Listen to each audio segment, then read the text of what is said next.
It's a big Saturday of racing coming up in Hong Kong this weekend. 11 races taking place at Sha Tin. We've got both tracks in use, both turf and all weather, and some group racing to go along with that as well. Joined in the studio by Paul Luddy and Tom Wood. And Tom, Red Lion, the last start winner of the mile race runs. Yes, I don't think it'll be 90 to 1 when it comes to racing this weekend at Sha Tin, the Red Lion, but he faces the likes of Sunlight Power, who ran a career best last time out. The sprinters in action as well. Surely it's Helios Express's day. It's got to be a Champions Mile winner last time, of course, beating Voyage Bubble Red Lion. And as Tom said, Paul, it's got to be Helios Express, doesn't He's it? been the bridesmaid for so long, hasn't he? And this is his chance to shine for sure.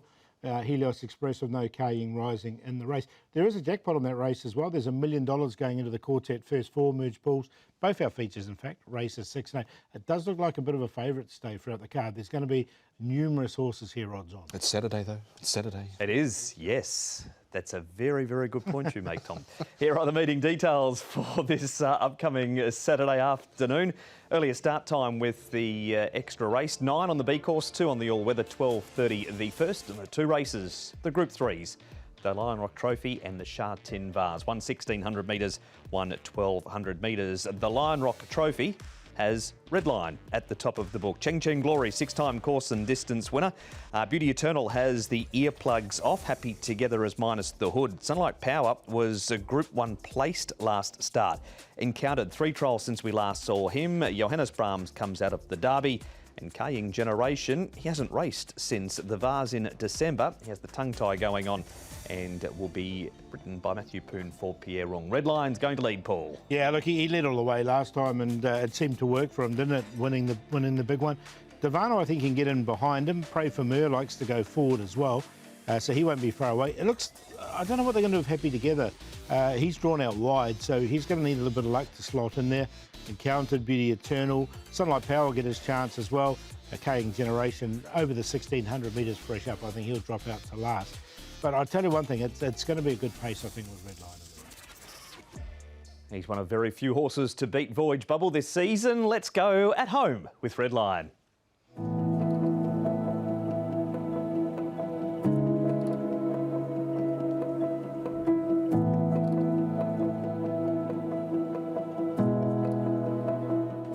He's not a difficult horse to handle, but he does have a personality and a character, which most individuals do. He wants to get on with his life, and he's generally a pretty happy horse. He's healthy, he's got a good constitution, so he had the prerequisites to be a good horse, and most importantly, he wants to be a competitor on the racetrack. 都乖嘅，都好易照顧嘅，係有時好黐人嘅。佢脾氣都好大㗎，越嚟越 friend 越嚟越親密。佢會走埋嚟黐住你，撳你膊頭嘅，撳住你膊頭黐實你咁樣。佢唔俾你走啊！隻馬跑完之後好乖好定嘅，佢都知佢自己盡晒力㗎啦，跑得好好㗎啦。He didn't stamp himself as a Group 1 winner. He looked like he was just below that level. He raced very consistently amongst the good horses, but 2.5 lengths off them. And mostly those horses that are rated around 115, that's where they're entitled to finish. But occasionally the champion has an off day and you're lucky enough to get the major end of the prize money. Regard him very highly because he gives his all every time he races. Having ridden him a few times, I've learnt that he can sustain a very high speed for a long period of time, longer than most horses. That's even more emphasised when there's a bit of moisture in the ground, which he got when he won the FWD Champions Mile. I knew that he'd be up for the fight if circumstances worked well, because the year before, I ran second on Red Lion to his stablemate Beauty Eternal. When I was holding him up thinking that I could outsprint Beauty Eternal, when Zach sprinted at the top of the lane, I simply couldn't catch him. I learned a lot from that. I was able to get to the front on Red Lion's own terms and then travel comfortably. Once we built up from the top of the straight, I could sense Voyage Bubble come and challenge for the victory. To be brutally honest, I expected him to sort of sail past, but I was hugely confident that Red Lion would have the other horse's measure, and he showed the courage in that win that I feel every time I ride him. I actually thought that on the line we'd been caught, but no, it was a great feeling, and to be honest, I just felt great for the horse because he's a consistent top line performer who might be probably within 2 lengths of the best horses, but deserved his victory, and I was delighted to be a part of it. Group 1 wins are hard to come by, and that's something that I've been reminded of since coming to Hong Kong. I must admit I didn't expect the win, but it was no surprise whatsoever to see him win, and it really is a fitting result for the horse, and to be a small part of it gives me great satisfaction. There he is at the stables with Red Lion. He's winning jockey Hugh Bowman and John Size, also part of that package. Now, when it comes to this week, Tom, it is harder for him because he's got more weight on his back. Yeah, so he's got an extra £9 to carry here with the handicap conditions with that rating of 118, but he's going to put himself right into the race again, Paul, but it just might be the weight that I think does anchor him over the final stages. Yeah, I tend to agree. Horses like Sunlight Power have got 11 pounds pull on them.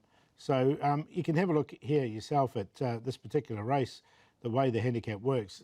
There's no winners over 130 pounds. So look, he's going to have to create history if he's going to win it. Yeah, and you see that towards the bottom there, seven or eight horses down towards the bottom of the weights from that 125 and below have been able to win this race. So it's not easy to overcome the big weights here at these handicap group races at the back end of the season. On history, Red Lion 135 pounds, Ching Ching Glory 131 and Beauty Eternal 130, trying to change that graphic for next year. But at this stage, none with anything over 130 pounds. Here is the Champions Mile, Tom, where he fought off Voyage Bubble. There's a horse in this race in orange colours, Sunlight Power, which gets a big weight turnaround on him. He certainly does. He's got an 11-pound turnaround here. This was a peak performance from him by far, Sunlight Power. He's a 5-year-old by Capitalist. He's won 6 now from 24. A couple of wins course and distance, and with the 124 on his back, I think he's going to put up a really good showing here, Paul. Just to where he ends up from barrier number 7. We know the form out of the race with Voyage Bubble, but really like the way he finished off this last little bit here. Yeah, he was making some really good ground along the inside there.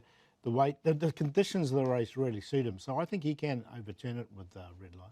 Is there any surprise to you? You're going to tip him listening to that, but he's been able to take the step up to group company so easily? Look, I'll tell you one thing with this horse was he used to do everything wrong as a youngster when he first got here. He sort of beat himself a lot of the times. He hung in, he hung out, and he's just become more of a professional racehorse as he's got older. I think that's probably just the breed in general with the Capitalist. You go through the list of Capitalists here in Hong Kong, there's a few that have got barrier issues and a few that have got a few other things going on, so just takes them a while to iron those horses out. That is Sunlight Power. And Pray for Mer now, Paul. We look at him. He runs second here in race 642. He's coming into group company for the first time. Yeah, this looks a bit tough for him. I thought Pray for Mer. I mean, one thing in his favour is the weight. You know, he's got to carry the light weight. But look, he's only won once this season. That was in Class 3. He's never won in Class 2. I can't have him in this. He's 17 pounds wrong in this race as well, so there's a big uphill task for him this coming weekend to Pray for Mer. Nothing wrong with his performance. He breezed up around them at the 600s, 3 wide. Wasn't beaten overly far, but there's a lot against him with the handicap this week. You'll have to pray for Mer if you like Pray for Mer. Now, Devano and Johannes Brahms, Tom, trials from this pair. Devano sat wide and stays on for second, and Johannes Brahms having his first run since the Derby, where he was making some late ground in it too. He ran on nicely in the Derby, of course, did Johannes Brahms. Devano's coming off a disappointing performance, to say the least, last time out. The rider was concerned with his action. You could see about 100 or so out. Zach Purton did look down and was sort of eased out of it over the concluding stages. Angus Chung partners him. Of course, he rode him to victory a couple of runs ago. And Johannes Brahms, Paul, did a good job in the Derby, considering he didn't exactly have a clear path over the final stages. Yeah, it'll be a good task for him to come back now and win over 1600 fresh up. In saying that, he has won over the 1600 in the past. Look, I think Devano, that trial showed that everything seems to be okay with him, and he's drawn barrier 3, so I think he can get one of the better runs in the race as well. So he will get his chance. He'd place in the Classic Mile, of course, but we've got a trio coming up right now. It's Frankie Law, Jimmy Orman, Andrea at Zany on their chances in the Lion Rock Trophy. He's a nice horse. I thought his run in the Derby was a solid run. It was a good run. You know, I think if I don't think we got the best of runs. I thought if I'd have got a better run later on, I think he would have finished a lot closer. So it was a big run in the Derby. Obviously, he hasn't run since. Pierre kept him fresh for this race. I think he's had 3 trials since, sort of a couple of maintenance trials, a little bit more stronger the last day, and he seems in good form. Pierre is happy with him, so yeah, fingers crossed. I think he's with a lightweight, he's got a good chance. I remember watching him, years ago when he was striking good form. So, yeah, he's a really classy horse. Drawn a lovely barrier, should get a lovely run wherever I want to put him. And yeah, if we can just strike some old form, we definitely win. There's no doubt about that. So he's got the form on the board. His trial was good. So yeah, very excited to be on him, and yeah, can't wait to make the most of that. Happy to get it. He's good form, yeah. Just from a trainer's perspective, Frankie, just finally, I mean, those Group 3 races we run here in Hong Kong, they're hard races to win, aren't they? I mean, they can be very competitive races, can't they? Yes, always like this. But, some Group 3 races, the lightweights looks a bit better. But anyway, we need to try hard, yeah. We've broken it down the best we can. The first of the group races on Saturday. Paul, Sunlight Power for you. Yeah, I like Sunlight Power. I think this is a really good race for him, and conditions really suit him. Devano should, on the map, he gets the best run. Red Line's the class horse, but has to carry the weight. And then Chang Cheng Glory, I think, can be running on as well. He's there in a very minor line. 6-7-1-2. He was 59 to 1 when he stormed home for third Sunlight Power last time out behind Red Lion, and this time round he's got an 11-pound turnaround. Looked to be under a good hold in that trial leading into Saturday Sunlight Power. I think Johannes Brahms could be the cue horse here coming back to 1,600 metres. We know the Derby form is stacked up well. Red Lion in the top 3 and Happy Together. His trial looked good, I thought, leading into this. He's a 3-time course and distance winner and wasn't too far from Red Lion last time out. Meets him 8 pounds better off. 6, 9, 1 and 5. That is the first of the group races previewed here on Racing to Win. We'll take a break and back with a whole lot more right after this.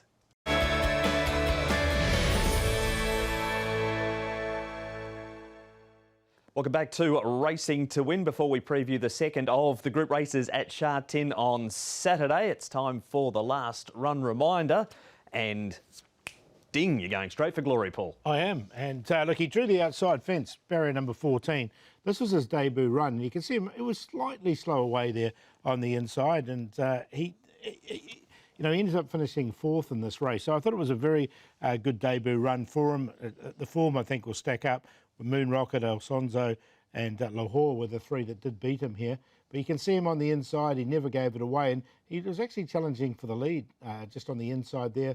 And I thought it was a very good run. Now, he steps up to 1,200. He's up against a hype horse up here, a first starter called Flowing Riches. But I still think he's going to run a really good race straight to glory. And he could be a bit of a price as well.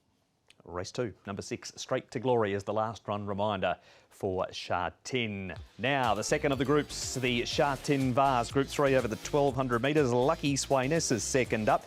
Helios Express will be very happy not to see Kaying Rising making his way onto the track. Lucky with you, 7-time course and distance winner. Patch of Theta comes back in trip. Mugen has his first go since April, so just about 6 weeks between races for him. Beauty Waves has the earplugs and the pacifiers coming off. The speed here, Paul, there's a bit of pace in this race. I struggle with this race, I'll be honest with you.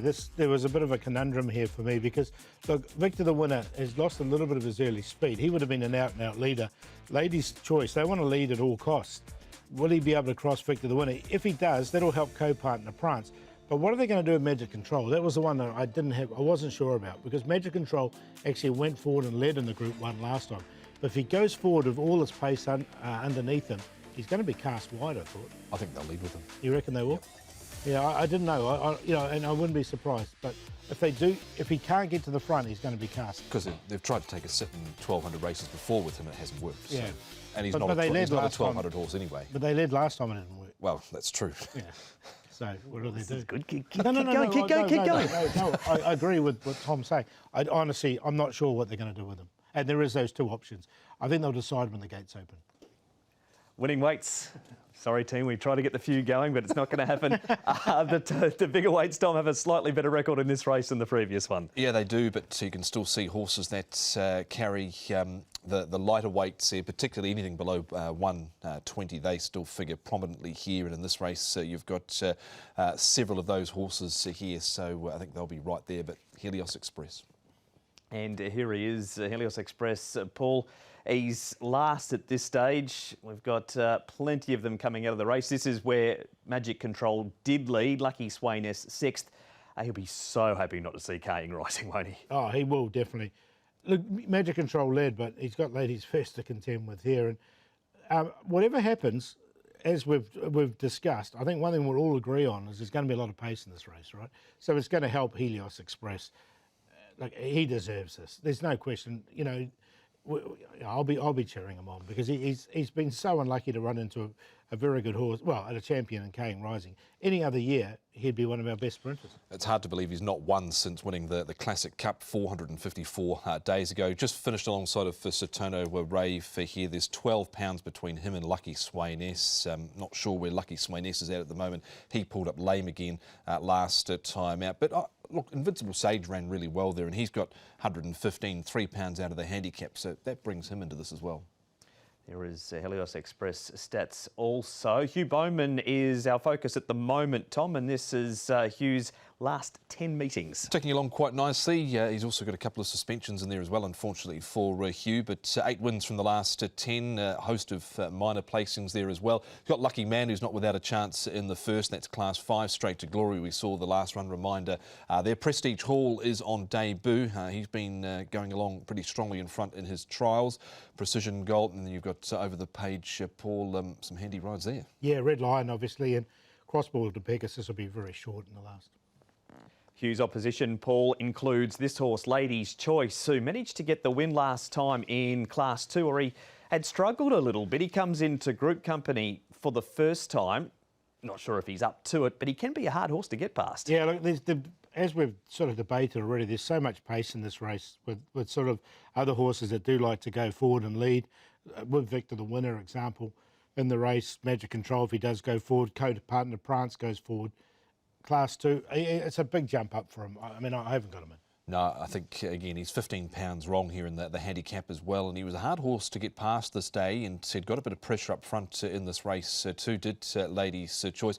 Nice to see Michael Chang have a runner in a big race, and there'll be plenty of cheerer honours, if that's such a word, from the Association of the Lady Horse Lovers Syndicate. There will indeed. They love getting out there. They got out there on a Monday night all-weather meeting once and cheered home, so it'll be the same if Lady's Choice can do that. Now, you've touched plenty of times, you two, on the pace in the race. Is there a chance Tom Mugen's a completely forgotten horse here? Well, if they go mad up front, then, yeah, we know he's got a withering turn of foot, this horse, Mugen. He's slightly out of the handicap here. He's got barrier 1.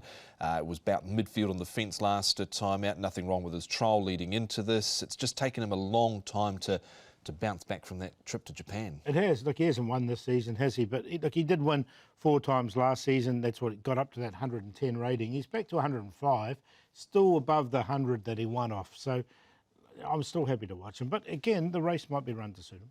Here is another one of the pace influencers, Paul. Beauty Waves, certainly in this trial, he was charging along in front.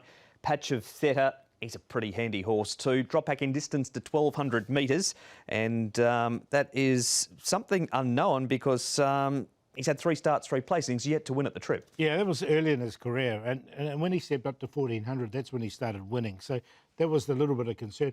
Look, I'm going to put Beauty Waves in on a minor line. He has the light weight, and I think he can sit just in behind the pace from barrier number 2.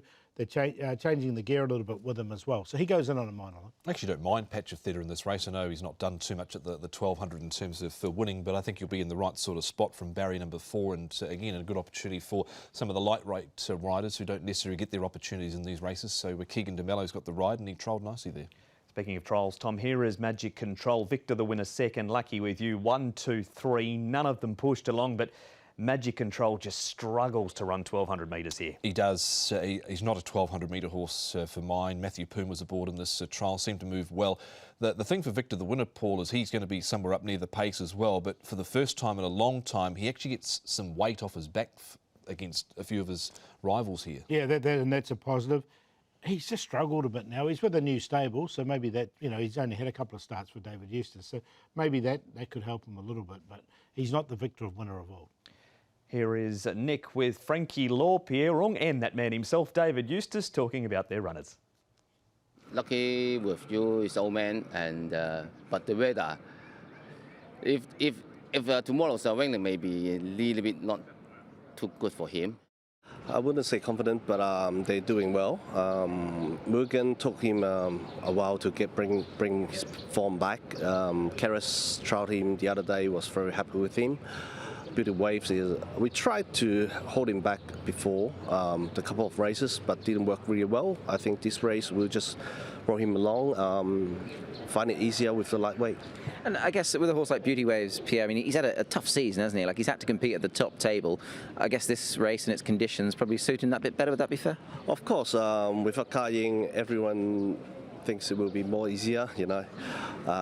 So he's won a Group 3 before, so hopefully he can do it again. 1200. I do believe he's still got something for us. Yeah, and if you had to sort of, I don't want to ask you to sort of split the two or you know, come out with one on top of the other, but would you say they're pretty well evenly matched, the pair of them going into this race? Yes, pretty even, both with the lightweight. Depends on the pace. I think it will be more than average. One is growing in the front and one come from behind. Hopefully we get it. First run, put a line through completely.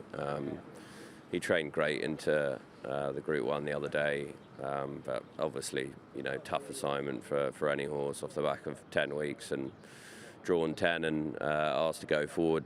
And I thought he, you know, stuck on okay for a horse who obviously got tired. So trained on well. You know, I can't fault him in his action, how he looks, and his sort of generosity in his work as well. You know, that he's at home, he certainly wants to do it. So first time he's getting weight off another horse for a little while, and we've drawn a nice gate and there's a bit of rain around. So if he doesn't put in a performance tomorrow, then yeah, we've probably got to consider his future.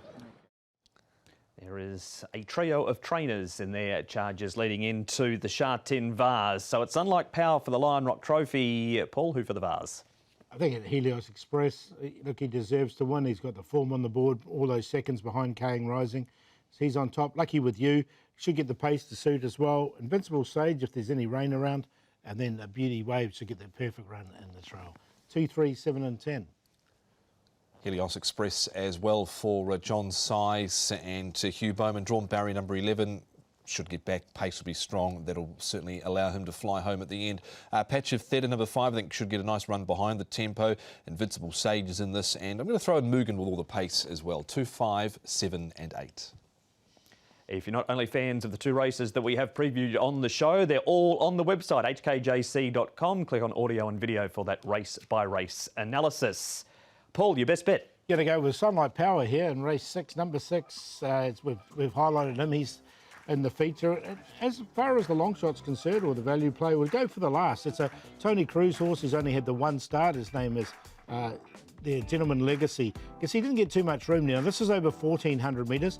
He steps up to the mile. He did win over a mile, 1,700 and 1,800, in fact, in Australia before he did get here. So I thought his best work was late over this, and if you add an extra 200 metres to this, I think he can run into the placings. Looks a really scrappy race, the last race. And we'll do the play in race number 3 with Lucky Symphony, Doria, and also Lucky My Way, QQP. Best bet, race 10 on the all-weather Talent's Ambition. Looks to get it nicely here with a lightweight on his back for Mark Newnham and Lyle Hewitson.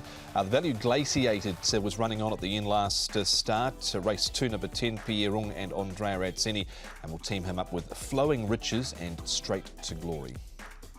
For the best bets, we'll wait to the last. Flying Luck always running on. It is Brenton Abdallah for Casper Found, so we'll make him the best. And the Valley Bet Celestial Harmony trial well behind Ping Hai Comet, who won at Happy Valley on Wednesday night. And the play is a QQP in the final race on the program.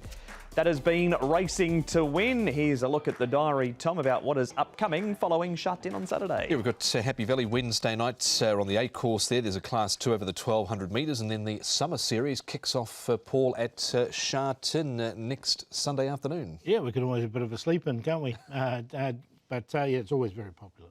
It is 4 o'clock start times for them, but a big day coming up on Saturday, Tom. Yeah, it should be a terrific day of racing. 11 races, plenty of winners to find, Paul, but it is a Saturday, so a word of caution. Yeah, look, there's a lot of odds-on horses already at the moment, so there's going to be a lot of shorties. We will preview them all and guide you through Saturday afternoon with the first race of the 11 getting underway at 12:30.